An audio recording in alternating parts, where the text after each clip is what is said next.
Bismillahirrahmanirrahim. Assalamualaikum warahmatullahi wabarakatuh. Sekarang kita akan mereaksi video dari Dr. Roy Hasan. Ya, Dr. Roy Hasan ini disebut sebagai nabinya orang ateis atau agnostik di Indonesia. Karena dialah yang pelopori salah satu dokter, kemudian ahli fisikawan yang terkemuka di Indonesia yang terang-terangan mengakui dirinya ateis. Sebelum itu kita lihat videonya berikut ini. Itu ateis. Itu saya tuh nggak pernah bilang Tuhan tidak ada. Nggak pernah. Saya bilang itu ada, syukur, nggak ada juga nggak apa-apa. Saya itu betul juga ateis. Ini apa sih itu? Saya tuh sering. Nah, jadi dia itu udah mengakui bahwasanya Tuhan itu ada atau tidak ada itu udah penting katanya. Ya, ini karena dia mendewa-dewakan ilmu mereka, yaitu adalah ilmu empirisme, kemudian ilmu logika secara ilmiah fisika, sehingga mereka menolak adanya Tuhan. Kemudian kita melihat reaksi kita di dalam video beliau tentang masalah DNA. Bisa beliau Kapan kehidupan itu dimulai ya? Tinggal setengah miliar tahun yang lalu mulai ada ini kehidupan pertama, sel pertama ini ya. DNA yang menjadi sel pertama. Sel ini yang disebut kehidupan itu ya sel. Sebelumnya itu sel itu terhadap. Jadi dia menganggap bahwasanya kehidupan pertama itu adalah sel. Nah, sebelum nanti kita reaction untuk menjawab secara teisme, secara agama, bagaimana orang ateis itu bingung terhadap keyakinannya bahwasanya Tuhan itu tidak ada. Sel itu kenapa teratur? Iya, dalam sel kita dengan sel yang lain itu sama gitu ya. Sel kita itu diatur dengan adanya yang namanya apa? Natrium dan kalium yang keluar masuk di dalam sel gitu ya. Sel itu. Nah, kok bisa kalium dan natrium itu keluar masuk yang mempunyai beda potensial sehingga akan nanti menghasilkan energi oleh adenosin trifosfat yang bisa kita sebut dengan ATP itu. Kok bisa itu ada di dalam sel itu? Siapa yang mengadakannya? Ini akan sulit untuk dijawab oleh orang-orang ateis. Kita lanjutkan videonya. Ada membrannya ya. Di membran itu ada beda potensial dan di luar dan di dalam membran. Sebesar berapa? Min 0,68 milivolt. Itu yang menentukan kehidupan gitu ya. Natrium kalium itu keluar masuk ya. Keluar masuk. Dan itu yang membuat sel kita tetap hidup dan beraktivitas. Teratur. Ya. Dan peraturannya ini ditopang oleh apa? Ditopang oleh energi. Jadi yang namanya entropi itu bisa diturunkan kalau dalam sistem itu. Jadi entropi itu akan tidak teraturan. Jadi orang ateis itu mempercayai bahwasanya alam semesta ini tidak teratur, bukan alam semesta ini teratur. Karena alam semesta ini disebut sebagai pemahaman tertutup yang nanti akan membuat namanya entropi, ketidakteraturan, di mana alam semesta semakin kesini itu semakin tidak teratur. Itu keyakinan dari mereka. Kenapa? Karena dari ledakan dari Big Bang itu akan menyebabkan ketidakteraturan. Nah, ini dia membuat statement secara empiris dulu. Nanti kita reaction selanjutnya. Bukan sistem terbuka, bukan sistem tertutup, tapi terbuka. Terbuka dalam artian dalam sistem itu dia. Nah, kemudian maksudnya terbuka di sini itu adalah kehidupan di bumi ini. Nah, kalau alam semesta keseluruhan itu disebut dengan sistem tertutup sehingga akan membuat ketidakteraturan. Nah, sistem yang ada di bumi ini adalah sistem terbuka karena ada sinar matahari yang akan menyinari bumi, itu yang membuat kehidupan ini teratur. Itu kata orang ateisme. Kita harus Menyerap energi atau menerima energi sehingga dalam sistem kecil ini dia menurunkan entropi meskipun secara keseluruhan alam semesta ini ada entropi, kecenderungan untuk tidak teratur, tapi dalam kehidupan itu kecenderungan tidak teratur itu dilawan gitu. Dilawan oleh apa ya? Oleh sistem kehidupan itu sendiri gitu ya. Misalnya ya, kalau kita itu melihat alam sebenarnya acak gitu, tapi kehidupan membuatnya teratur. Misalnya ya.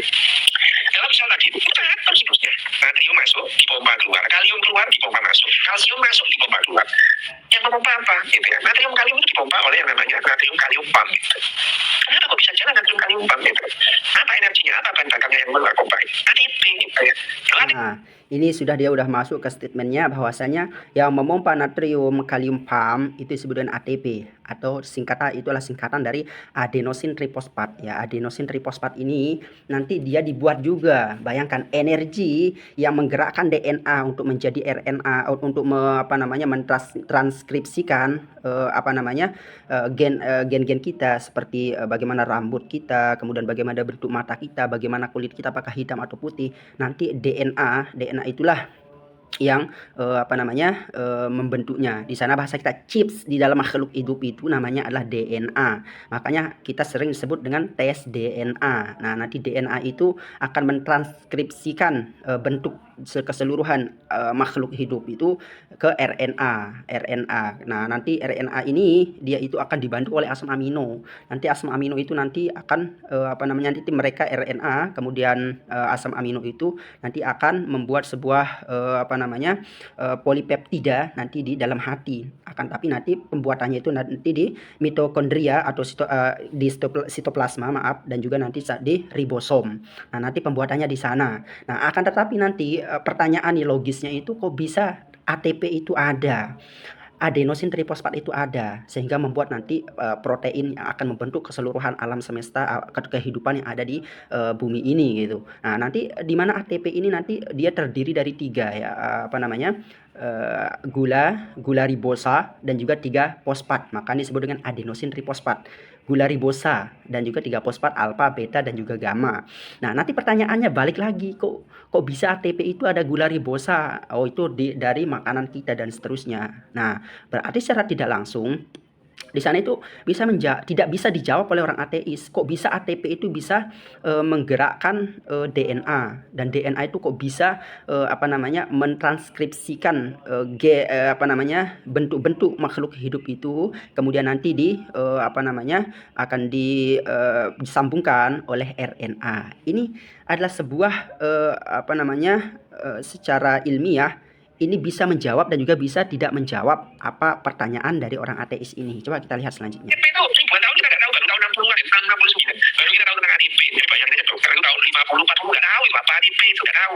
Lalu tahun 60 kita paham bahwa oh ya ATP dibuat di mitokondria, dan itu yang membuat, yang memompa, yang menjadikan natrium kalium itu bisa keluar masuk dan itu menghasilkan ATP. Nah, kemudian dia mengatakan bahwasanya ya di sel itu ada tempat namanya mitokondria. Itu ATP itu dibuat di mitokondria. Nah, kok bisa mitokondria itu ada?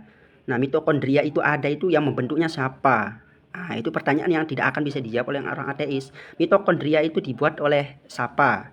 Nah, kemudian nanti ribosom, tempat nanti RNA dan juga RNAR dan juga RNAD, RNAT dan asam amino itu membuat polipeptida nanti di hati itu. Nah, itu dibuat oleh siapa? Mitokondria, ribosom, kemudian sitoplasma, kemudian nukleus, tempat DNA itu bercakal, bersemayam, itu yang membuat siapa? Nah, itu tidak bisa dijawab sampai sekarang oleh orang ateis. Terus itu begitu natrium masuk dipompa keluar, terjadi depolarisasi, dan itu membuat yang namanya sel itu jadi teratur gitu. Meskipun sel itu juga ada usianya gitu, mati gitu. Tapi justru matinya sel kemudian diganti dengan regenerasi, itu justru mempertahankan keteraturan gitu. Jadi supaya teratur, supaya sel itu tidak berubah sifatnya, itu sel itu punya masa hidup gitu ya, digantikan misalnya sel membelah, digantikan yang tua mati, digantikan regenerasi yang baru dengan sifatnya teratur gitu, makin konkret makin teratur. Itu namanya kehidupan dimulai dari satu sel sekarang. Ya, itu adalah jawaban dari seorang ateis atau agnostik tentang kehidupan ini berasal dari mana. Dia mengatakan dari ATP, energi ATP nanti yang akan menggerakkan DNA, di mana DNA itu banyak sekali basa nitrogen yang akan nanti bentuk RNAD dan seterusnya. Nah, kemudian sekarang pertanyaannya, kita melihat bagaimana proses DNA mentransfer RNA itu. Kita melihat, ini kayak seperti pabrik yang tidak mungkin tercipta oleh dirinya sendiri. Kita sudah pabrik, sudah nukleus ya, kita DNA itu bersemayam. Makhluk hidup, ciri-ciri badannya, tubuhnya, semuanya ada di nukleus ini. Dilakukan dari kita dan seterusnya. Ini secara ilmiahnya. Kita lihat seperti pabrik yang sangat canggih sekali. Mungkin ini tidak ada yang membuatnya. Tidak mungkin ini bergerak sendiri teratur luar biasa. DNA mentranskripsikan kepada RNA dan RNA juga ke bantuan asam amino, protein dan juga arginin nanti akan membuat polipeptida alias protein di dalam hati. Nah, ini bagaimana? Siapa yang membuatnya? Yang kita sebut dengan Tuhan. Dan Tuhan yang paling benar adalah Allah. La ilaha illallah wa hayyul qayyum la ta'khudhuhu sinatun wa la nawm. Jadi kesimpulan dari video ini bahasanya, orang ateis itu tidak bisa membuktikan Tuhan itu tidak ada. Jadi Tuhan itu tidak bisa dibuktikan adanya dan juga tidak bisa dibuktikan tidak adanya secara ilmiah. Jadi ilmiah itu dikatakan dalam umat Islam, doktrin apa itu ilmiah? Khabarus shadiq, kemudian al-aqlus salim, kemudian al-hawasis salimah. Nah, ini al-hawasis salimah inilah membedakan orang agama dengan orang ateisme, di mana al-hawasis salimah atau bahasanya itu empiris. Nah, empiris ini tidak bisa dibuktikan Tuhan itu ada dan juga tidak ada. Nah, jadi orang ateis itu bingung. Bingungnya itu banyak hal. Jadi sesuatu banyak hal yang dia tidak bisa menjawab dari pertanyaan-pertanyaan dari orang beragama. Oh, kehidupan itu dari DNA. Loh, DNA yang buat siapa? Yang menggerakkannya siapa? Oh, yang digerakkan oleh ATP. ATP kok bisa ada? Oh, karena dibuat di mitokondria. Lah, kok bisa ATP itu bisa dibuat di mitokondria? Siapa yang membuat mitokondria itu? Oh, ATP itu nanti akan dibentuk oleh gula ribosa dan juga 3-fosfat. Nah, gula ribosa dan juga 3-fosfat itu siapa yang membuatnya?